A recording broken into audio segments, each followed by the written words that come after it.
안녕하세요. 원술람 선생입니다. 2025 내신 대비 고1 학교별 기출 킬러 문항 분석 창연고 편을 영상으로 좀 찍고자 합니다.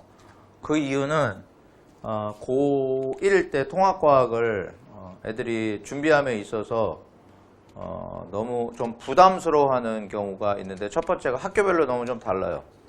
두 번째, 문제가 어느 정도 난이도로 나오는지에 대해서 어머니들이 좀 궁금해하시는 경우가 있어서 이 영상을 좀 찍게 됐고, 이 영상을 본 학생이나 어머니들이 공부 방향들을 이렇게 잡아야 되겠구나, 학원은 이런 식으로 좀 정해야 되겠구나 라는 가이드라인을 좀 줄이고자 이 영상을 찍게 됐고요. 기출문항을 내신 기간에 전부 다 풀어 드릴 거고요. 지금은 가이드를 좀 드린다는 측면에서 어려웠던 문항 두 가지 정도를 좀 풀어 드리려고 좀 합니다. 저는 여기 나와 있는 대로 이렇게 양력을 갖고 있고요. 사진을 설명회 때 사진을 보여드린 어머니들이 많이 웃으셔갖고 제가 이제 되신 대로 화면에 등장하지 않고 영상을 좀 찍으려고 합니다. 우습게 생겼나요? 자, 창연고 통과 기출문제. 첫 번째, 객관식 25문제, 서술형 2문항. 제가 기억하고 있기로는 작년에 가장 많은 문항을 출제했습니다. 보통 24문항 정도 출제를 하는데, 창연고는 그보다 3문항이 많은 27문항이 총 출제가 됐고요. 서술형 2문항은 크게 변별력은 없었습니다. 크게 변별력은 없었고요. 특이한 점이 있는데, 이 동네 학교 중에 창연고만 작년 기준인 거죠. 시험 범위가 달랐습니다. 다른 학교들하고. 다른 학교들은 앞에서부터 순서대로 나갔는데, 창연고는 선생님이 2분인가 3분이셨던 걸로 제가 기억을 하는데, 그래서 앞뒤로 나갔습니다. 그래서 다른 학교하고는 절대 같이 할 수 없는 학교다. 교과서가 같다고 같은 학교에 넣는 건 안 된다. 교과서가 같아도 학교에서 제공해주는 프린트나 부교재가 완전히 다른 내용이기 때문에 같은 학교를 묶어서 수업하는 건 조금 안 되고요. 특히 창연고는 독자적으로 해야 됩니다. 작년 기준이라는 걸 다시 한번 말씀드리고요.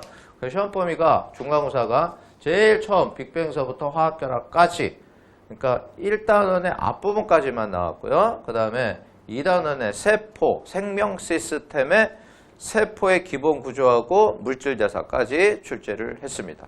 그러면 1학기 기말도 볼 거 없죠. 그죠? 무조건 다르게 가는 수밖에 없습니다.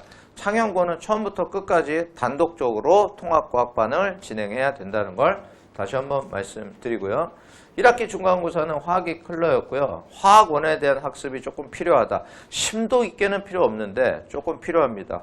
좀 이따가 킬러 문항 중에 화학 문제가 고2 때 배우는 화원 내신 문제, 조금 어렵게 얘기하면 수능 문제의 어떤 기본 문제들로 구성되어 있는 걸 한번 보여드리려고 합니다.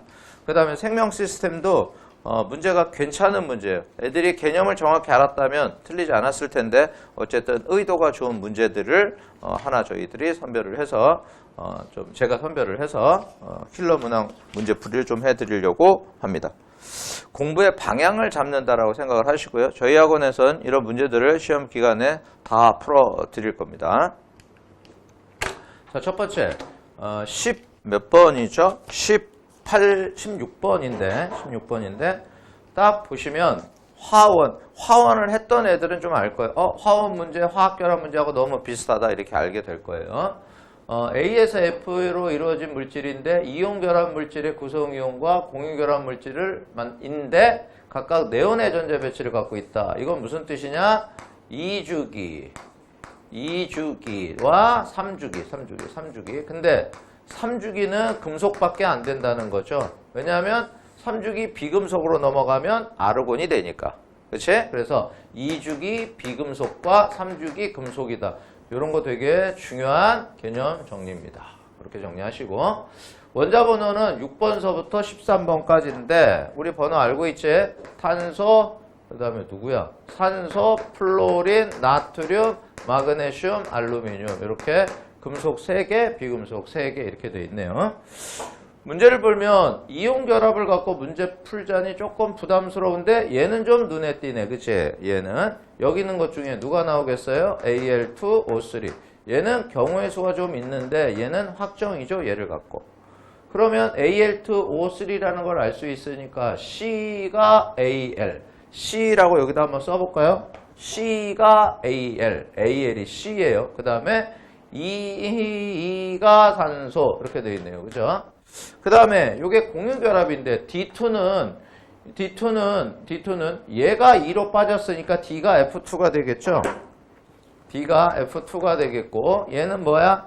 그러면 F4잖아. 그지 얘가. 그러면 얘가 C가 되겠지. 그래서 결국 플루오린이 뭐가 된다? 플루오린이 D가 되고요. 플루오린이 D가 되고 그 다음에 탄소가 F가 되겠네요. 그죠? 탄소가 F가 되겠네요.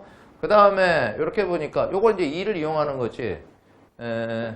E를 이용하는 건데 D를 이용해 볼까요? 여기가 D네. 그죠? E도 되네. 그치? 이 E가 산소니까 얘는 누구란 걸 알 수 있습니까? 정신 잘 차리지 안 그러면 이거 괜히 시간 많이 갑니다. 얘가 MgO가 되겠고 그래서 B가 마그네슘. 그치? B가 마그네슘, A가 나트륨. 그래서 얘는 결국 누구냐? A, D가 F죠. F 이렇게 되겠네. 아니, 나 뭐라고 쓴 거야? NaF가 되겠죠. 이렇게. 그래서 존재하는 물질을 이렇게 좀 다양하게 내서 좀 시간이 좀 소요할 수도 있는 건데 화학식에 대한 기본적인 부분이 딱딱딱 나올 수 있어야 돼요. 그죠? 그러면 전자수, 조심하자. 전자수야. 그러면 이 문제를 틀린 애들은 원자가 전자수로 본 애가 상당히 있었어. 그러니까 덤벙대는 애들이지. 전자수잖아. 그치? 근데 전자수는 양성자수하고 같이. 근데 양성자수는 원자번호지. 이거 결국 원자번호 묻는 거지. 그 원자번호가 제일 작은 건 탄소. 탄소는 누구였어? 플로린. 그래서 기억은 맞고. 니은 공유전자쌍은 얘는 CF4니까 4쌍. 얘는 F2니까 1쌍. 그래서 4배가 되겠네. 그치? 양이온의 전하량. 양이온의 전하량. 양이온. 그러면 B이니까 누구야? MgO니까 얘는 양이온 2 플러스고. AD는 NaF니까 1 플러스고. 얘는 AL이니까 3 플러스래. 그치? 맞지? 않지? 그래서 틀려서 답은 1번입니다. 이런 식으로 문제가 출제가 되는데 문항수가 많으니까 조금 이런 데서 시간을 조금 많이 소모한다면 뒷부분을 또 시간 이용을 좀 못할 수도 있지 않을까 이런 생각이 드니까 이런 부분들 화학결합에 관한 부분들 좀 잘 연습을 하시는 게 좋을 것 같습니다. 자, 그 다음에는 이제 뭐냐? 생명 파트, 세포 파트. 1학기 중간고사에 세포가 들어가는 학교는 창연고가 유일했다는 말씀을 다시 한번 드리고요.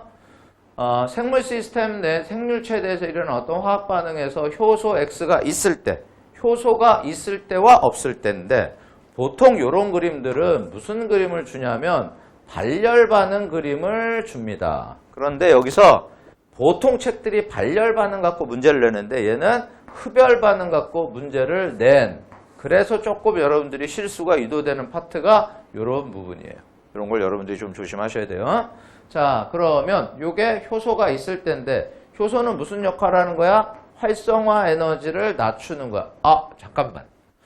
이 동네에서 겨울방학 때 선행을 통합과학 1권반, 2권반을 하지 않고 물리화학만 했으면 이제 창연고에서는 1학기 중간이 생명 파트가 들어가니까 겨울방학 때 선행을 안 한 거하고 똑같네. 그렇죠? 그것도 여러분들이 한번 신경을 써야 될 부분인 것 같습니다. 그러면 위 반응은 에너지를 방출한다? 여러분, 요게 방출이고요. 요게 이제 흡수예요. 그렇죠? 결국 반응물이, 생성물이 이런 과정을 통해서 되면 결국 요만큼의 에너지를 흡수해야 되니까 흡열 반응 틀렸고요. 두 번째, X가 있을 때 활성화 에너지는 2 더하기. 이 니은을 많이 틀렸을 것 같아 걱정이에요. X가 있을 때니까 요 선이죠. 그죠? 요 선. 그지? 그럼 활성화 에너지는 뭐냐? 반응을 일으키는데, 즉, 반응을 일으킨다는 건 반응이 이렇게 간다는 거거든? 그럼 반응을 일으키는데 필요한 최소한의 에너지. 요게 활성화 에너지. 선생님이 이렇게 액티베이티드 에너지 이렇게 쓸 거야. 활성화 에너지 요게 되니까 니은에다가 디귿을 더한 값. 그래서 맞게 되는 거고요. 디귿은, X는, 효소는 2를 감소시켜. 디귿을 감소시켜. 아니지. 활성화 에너지를 줄이는 거지. 이 반응열은 얘가 높아졌다, 낮아졌다 하더라도 이 값은 변하지 않는다. 그래서 요거는 반응을 빠르게 시키는 건 맞지만 디귿을 감소시키는 건 아닌 거예요. 그래서 답은 2번이 되는 거예요. 활성화 에너지는 아니, 효소는 활성화 에너지를 감소시키는 거지 반응에 관계되는 열을 없애거나 증가시키는 건 아니다라는 가장 기본적인 개념을 묻는 겁니다. 제가 보기에는 니은이 킬러가 될 수 있는데 다행스러운 건 개념을 꼼꼼히 정리했다면 기억도 이것은 아니네. 그래서 니은 이렇게 찾을 수도 있는 보기가 문제를 또 맞추는 데 도움을 준 문제라고도 생각될 수 있습니다. 근데 그렇게 공부하면 안 되겠죠. 그죠? 그래서 통합과학 창의원고에 대한 기출문제는 킬러 문항은 한 2개 정도로 잡는 게 가장 좀 적당할 것 같고 특이한 건 생명 파트가 들어갔다 이렇게 중간에. 그래서 다른 학교와는 섞어서 할 수 없다는 걸 명심하실 필요가 있습니다. 마지막으로 제가 어머니들 다 아시는 얘기, 너네들 다 아는 얘기겠지만 잔소리라고 그래서 교육제도가 바뀌었잖아. 입시제도가 바뀌었잖아. 그래도 결국 내신과 수능이 대학을 결정할 거라는 거지. 내신 5등급제에서는 1등과 2등급이 1등급의 범위가 넓으니까 우리들 또 우리 애들이 당연히 1등급에 들을 거라고 생각하시면 안 됩니다. 범위가 넓어졌잖아요. 그래서 들을 확률이 높은 거죠. 1등급과 2등급에 요 걸쳐있는 애들이 대부분 우리가 얘기하는 중상위권 애들이에요. 10%에서 언저리 애들이니까. 그죠? 그래서 안정적으로 1등급이 나오면 괜찮지만 그렇지 못한 애들의 비율이 기본적으로 훨씬 더 많기 때문에 여기서 경쟁이 치열할 거다. 그렇다면 대학 입장에서는 분명히 1등급과 2등급이 가는 대학은 차이가 분명히 날 것이다. 그래서 내신 5등급제는 오히려 더 꼼꼼하고 정확하게 공부할 필요가 있다. 행여나 9등급제에서는 2등급까지는 괜찮았다. 그런데 5등급제에서 2등급은 생각보다 치명타를 고3 때 받을 수도 있다. 수능 최저를 못 맞추는 학생이 학생부하고 논술이 정말 중요할까? 아직은 이거에 대해서 감각을 못 느끼실 분은 있는데 최저 못 맞추면 이건 다 꽝입니다. 통합과학은 수능 과목입니다. 수능 과목. 고1 때 배우고 고2 때는 아무것도 안 하고 있다가 고3 때 수능 준비해야 되는 과목입니다.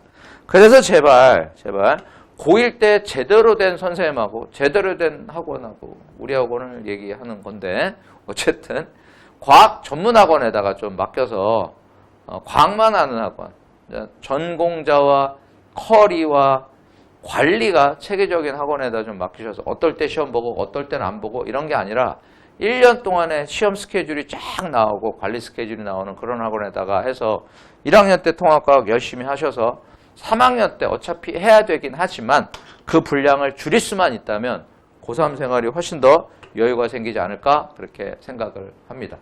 이렇게 창의연고 기출문제 2문제지만 풀어드렸고요. 아까 말씀드렸듯이 문항수가 많다. 그 다음에 다른 학교하고 섞일 수 없이 범위 자체가 다르다. 생명 파트를 겨울방학 때 안 했다면 거기다 신경 써서 공부해야 된다는 것까지 말씀드리도록 하겠습니다. 영상 시청해 주셔서 감사합니다.